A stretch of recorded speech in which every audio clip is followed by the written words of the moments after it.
Assalamualaikum warahmatullahi wabarakatuh dan salam sejahtera.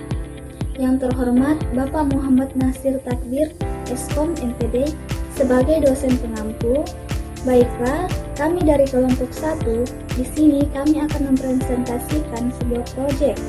Nah, perkenalkan, nama saya Sri Elsie dengan NIM 06-2024-003 dan teman saya dengan saya Nipta Surgina dengan NIM 0620240008. Baiklah, kita akan masuk dalam pembahasan dengan tema Project Angel Transformation Recommendation for Digital Component. Nah, proyek ini membahas penerapan metode Angel pada pengembangan platform e-commerce Shopee. Fokus utamanya adalah bagaimana kebutuhan pengguna diterjemahkan menjadi backlog, kemudian dikembangkan secara iteratif, diuji hingga diukur keberhasilannya dengan menggunakan OKR dan DORA Matrix. Jadi setiap pertemuan menggambarkan tahapan sistematis mulai dari perencanaan hingga evaluasi. Nah, pada pertemuan 9 kemarin membahas mengenai Angel Tools dan produk backlog, di mana yang pertama penggunaan Angel Tools. Nah, jadi Angel Tools seperti Jira, Trello, atau ClickUp digunakan untuk mengelola pekerjaan tim. Tools ini membantu pencatatan user story, pembagian tugas, monitoring sprint, dan kolaborasi antar anggota. Kemudian yang kedua itu penyusunan user story.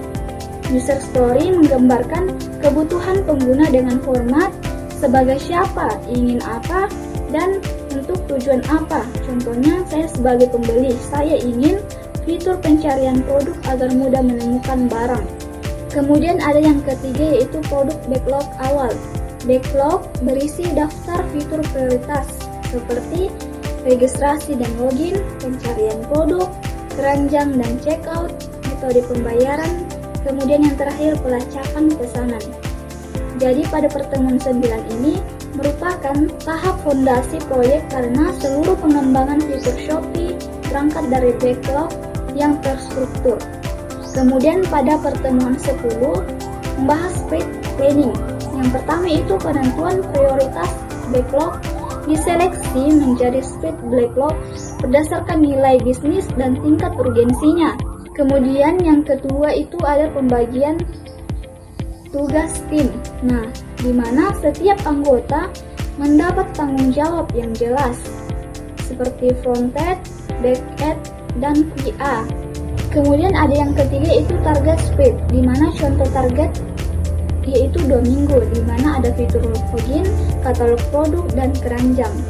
Nah, jadi pada pertemuan ini yaitu sprint planning, di mana memastikan setiap tim fokus pada fitur paling penting terlebih dahulu. Kemudian pertemuan 11 yaitu implementasi sprint. Nah, di mana yang pertama itu proses coding, di mana tim mulai mengembangkan fitur sesuai tugas masing-masing yang telah diberikan.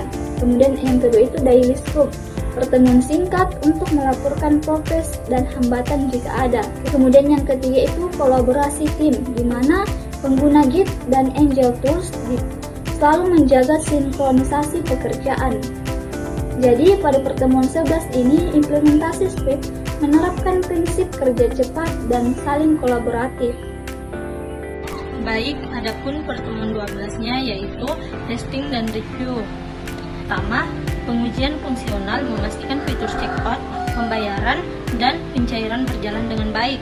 Nah, yang kedua yaitu spin review. Hasil spin ditunjukkan kepada stakeholder untuk mendapat masukan. Nah, yang ketiga yaitu perbaikan bug, di mana temuan error dicatat dan dimasukkan ke bagian berikutnya. Nah, kesimpulannya yaitu kualitas produk dijaga melalui proses testing dan berkelanjutan. Baik, adapun pertemuan 13-nya yaitu retrospektif. Nah, di mana ada evaluasi tim. Ini membahas apa yang sudah baik dan apa yang perlu diperbaiki. Yang kedua yaitu hambatan utama. Nah, memiliki 3 poin yaitu komunikasi antara anggota, perubahan kebutuhan mendadak, dan bug teknis. Nah, yang ketiga yaitu perencanaan perbaikan atau rencana perbaikannya. Nah, yaitu meningkatkan dokumentasi dan perbaikan tugas lebih jelas. Nah, adapun kesimpulan dari pertemuan 13 yaitu retrospektif membuat proses agile semakin matang. Nah, adapun pertemuan 14 yaitu OKR dan DORA Matrix. Nah, di mana kompetensi startup vs book text memiliki poin yaitu struktur tim. Nah, di mana startup lebih fleksibel, big tech lebih formal. Nah, yang kedua yaitu kecepatan literasi. Nah, di mana yaitu startup cepat dan big tech lebih terkontrol. Nah, yang ketiga yaitu budaya. Startup eksperimen tinggi. Nah, big tech berbasis prosedur. Selanjutnya OKR produk Shopee, di mana objektif 1 sama dengan meningkatkan pengalaman belanja pengguna. Memiliki 3 poin lah, itu KR1 sama dengan rating kepuasan naik 20%. Nah, yang kedua yaitu KR2, waktu checkout turun 30%. Yang ketiga yaitu retensi naik 15%. Nah, selanjutnya objektif 2 yaitu stabilitas sistem, memiliki 3 fungsi yaitu KR1 downtime kurang 1%. Nah, KR2 yaitu book kritis turun 40%, dan yang ketiga yaitu KR3 kecepatan akses 2 detik. Baik, yang selanjutnya yang keempat yaitu DORA Matrix, memiliki 4 poin yaitu deployment frekuensi. Nah, yaitu rilis fitur tiap minggu. Nah, yang kedua yaitu dwell time, di mana 3 hari per fitur. Yang ketiga yaitu MTTR, nah di mana lebih 4 jam. Nah, yang keempat yaitu charge failure rate, yang di mana yaitu 10%. Kesimpulan dari pertemuan 14 yaitu OKR dan DORA menjadi alat ukur keberhasilan agile secara kuantitatif. Baik, adapun kesimpulan dari presentasi kami hari ini yaitu implementasi agile pada Shopee membantu pengembangan produk lebih terarah, lebih cepat, dan sesuai kebutuhan pengguna, dimulai dari backlog, sprint, testing, hingga evaluasi berbasis OKR dan DORA. Nah, seluruh proses saling terhubung untuk menghasilkan value delivery yang optimal. Baik, adapun penutup dari agile yaitu metode agile relevan untuk proyek e-commerce karena mampu beradaptasi dengan keperubahan pasar, kebutuhan pengguna secara berkelanjutan.